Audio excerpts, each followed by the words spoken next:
dramática los sitúa en 11.000. Tenemos una situación también que actualmente hay 232 millones de inmigrantes. Y dentro de los propios países, dentro de nuestro entorno, también hay una migración hacia la ciudad. Es decir, la ciudad es el gran centro masificado del futuro, sea como fuere.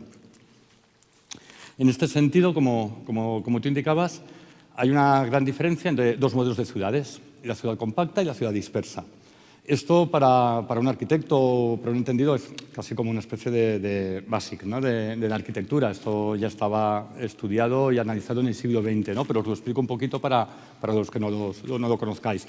Hay dos modelos de ciudades. La ciudad dispersa, que es esta que veis aquí a la derecha, en la que en un modelo de alturas de planta baja más 4 alojas la misma cantidad de gente en una superficie y, pues, como veis, acaba ocupando toda esa superficie, ¿vale? Con esa misma superficie, reorganizando la estructura en altura, alojas la misma cantidad de gente en la misma superficie, pero liberas el espacio, como veis en la izquierda. Al liberar el espacio, hacer jardines, zonas de ocio, culturales, etcétera, etcétera. Vale, esta explicación, ahora os explico el porqué de estas imágenes controvertidas del tabaco. Es muy ilustrativo porque a finales de los 60, cuando se planteó este modelo de ciudad vertical en Benidorm, la historia es que estaban los arquitectos con el alcalde y estaban analizando. Y entonces cogieron un paquete de tabaco, como este, hoy en día se haría con un iPhone, si me permitís, que se vea bien. Y entonces, digamos, este es el modelo que pertenece a la parte de la izquierda, en la cual se disponen los edificios habitualmente, pues planta baja más 4, ¿vale? Entonces, estaban debatiendo y dijo, pues uno de los participantes, dice, oye, ya que vamos a intentar maximizar las vistas al mar, etcétera, etcétera, ¿por qué no subimos? Es decir, tienes el mismo volumen, alojas la misma cantidad de gente, con una verticalidad. Y luego, en una tercera intervención, dijo, oye, ya que lo subimos así, ¿por qué no lo plantamos así? Ahí empezó la expresión venirse arriba. Efectivamente. Se fueron y lo consiguieron. Entonces, en esta línea, de una manera muy breve, porque no me quiero entroncar mucho con tecnicismos, me gustaría hacer una explicación muy clara y que se entendiera bien, ¿no? Pero arriba tenemos el ejemplo de ciudad compacta y abajo el de la ciudad extensa, dispersa, que es el que más conocéis. En la ciudad dispersa se ocupa el 100% del pastel, ¿vale? Los núcleos se disgregan, tienes una zona de ocio, una zona cultura y una zona de habitación.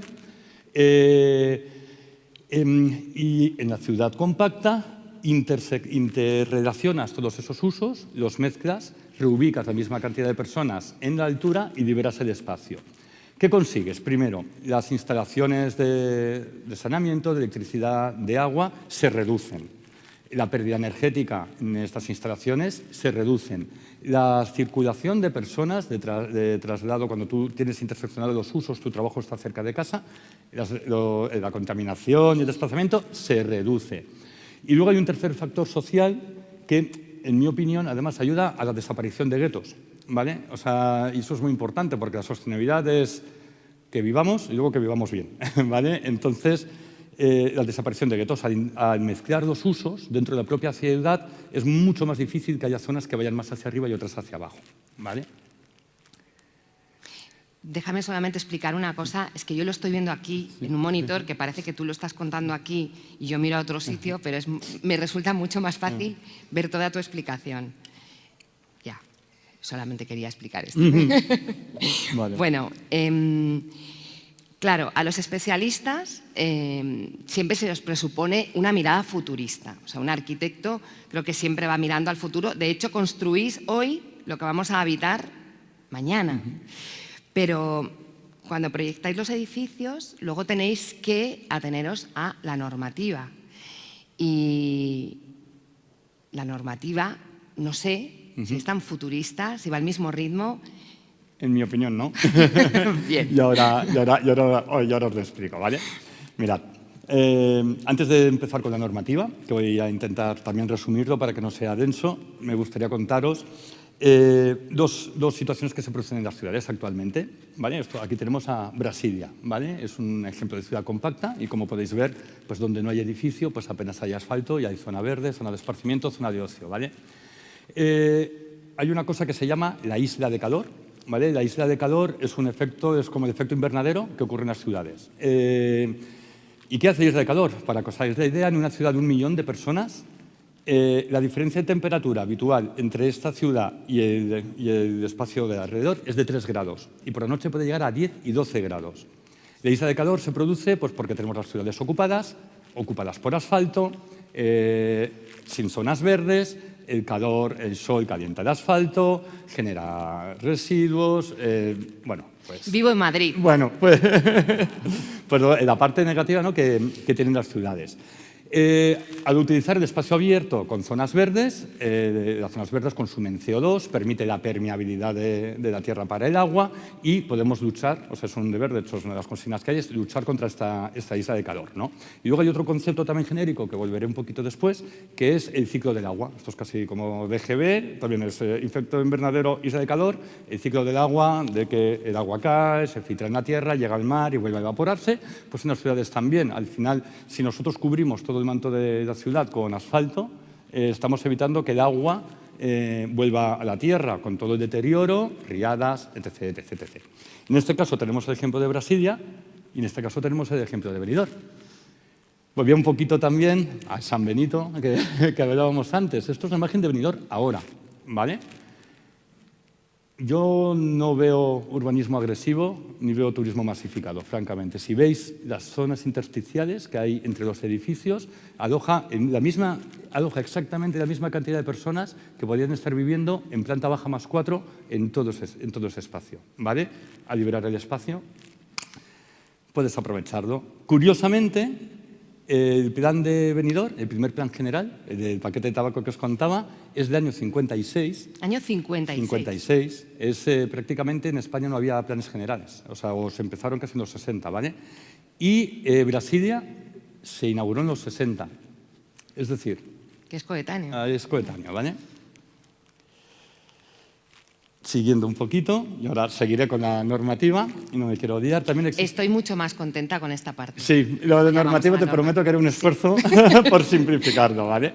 Y hay un concepto que es el de los parques inundables, ¿vale? Los parques inundables es la alternativa sostenible a lo que se conoce como tanque de descarga, ¿lo sabéis lo que es? ¿No? Vale, aparece lo que aparece en la serie La Casa de Papel, al final, que se esconden, eso es un tanque de descarga, ¿vale? Entonces, el tanque de descarga son grandes recintos donde se conduce mediante colectores el agua de lluvia cuando llueve torrencialmente, para aliviar el agua que va a la ciudad y a nuestros ríos y canalizarlo. Hay un siguiente nivel, visteis cómo era en la serie, era un espacio tétrico y de hormigón, ¿vale? Pues hay una alternativa que son los parques inundables. Entonces, en zonas deprimidas de la topografía, tú puedes, veis la imagen arriba, ubicar parques abiertos que se inundan cuando se producen las lluvias. Al alojar el agua aquí temporalmente, antes de volver a los ríos, pasan dos cosas. Primero, evitas la riada, con la tromba de agua y todo el desastre que ocurre. Y segundo, un efecto que pasa que las primeras lluvias, aunque el agua es limpia, arrastra toda la suciedad que tiene el asfalto. Y eso, si llega al río, acabas contaminando con tu propio porquería, con perdón, el río. Y bueno, mencionar en mi opinión, hay dos arquitectos que son pareja fantásticos, que es Ignacio Alday y Margarita Cover, que son profesores de la Universidad de Luan, en Nueva Orleans, y son especialistas a nivel mundial en este tipo de parques. Y es un orgullo también, no sé, que haya arquitectos como José, como Ignacio y Margarita, es muy reconfortante. Y ahora sí que entramos un poco en la normativa, pero vamos, lo intentaré hacerlo. Claro, porque hasta ahora nos has explicado todo lo que se puede hacer desde tu punto de vista en este modelo y ahora todo lo que se puede hacer cuando la normativa os lo permite. Efectivamente. Y lo que se podría hacer, ¿no? Efectivamente. ¿A dónde queremos llegar? ¿Dónde tenemos la normativa y a dónde podemos llegar? ¿Vale? Un parámetro muy rápido que casi todos conocemos, o sea, el 40%, según la ONU también, el 40% del consumo total de la energía del planeta la consumen las ciudades.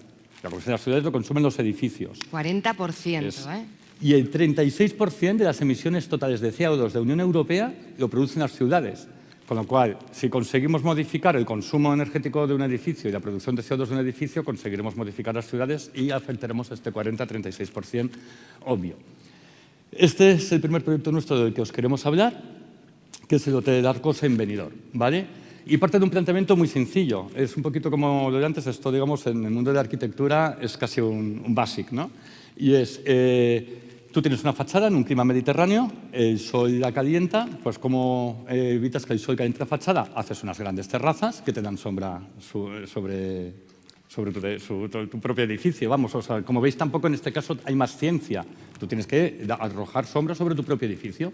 En este caso, y lo tenemos controlado, pudimos hacer unas grandes terrazas. Esto es un hotel. Delante de las habitaciones habían terrazas de 3-4 metros de voladizo, aparte del uso que se le puede dar, muy agradable.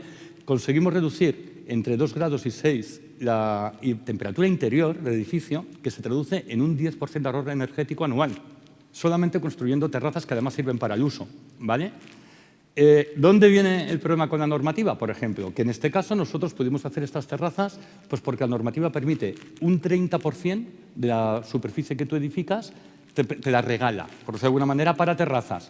¿Qué ocurre si ese 30% que tú utilizas para terrazas, normativa y acción? Buscamos una acción que es arrojar sombra sobre nuestros propios edificios. Si me permite la normativa poner terrazas sin pasarse en un 30%, lo puedo hacer. Si yo le digo a un señor hotelero que para ser sostenible y hacer las terrazas va a perder 10 habitaciones, pues está claro que desde la Administración, los propios arquitectos, no estamos viabilizando la realidad de eso, ¿vale? En este caso, además, era una parcela muy pequeña. Al liberalizar la ocupación del edificio, la normativa nos permite liberar la ocupación y puedes construir la altura tan alto como tú puedas. No hay limitación de altura. Tampoco es un problema, y eso José lo sabrá mejor que yo, el edificio se autorregula en altura. Es decir, al final no es sostenible económicamente o no. Viable técnicamente sí, suele ser económicamente, ¿no? Es lo que te lastra. Pero al final, al poder hacer edificio más alto, liberamos el espacio. En una zona donde hay hoteles pudimos liberar la parcela que se utiliza para uso. Normativa, terrazas; normativa, ocupación. Dos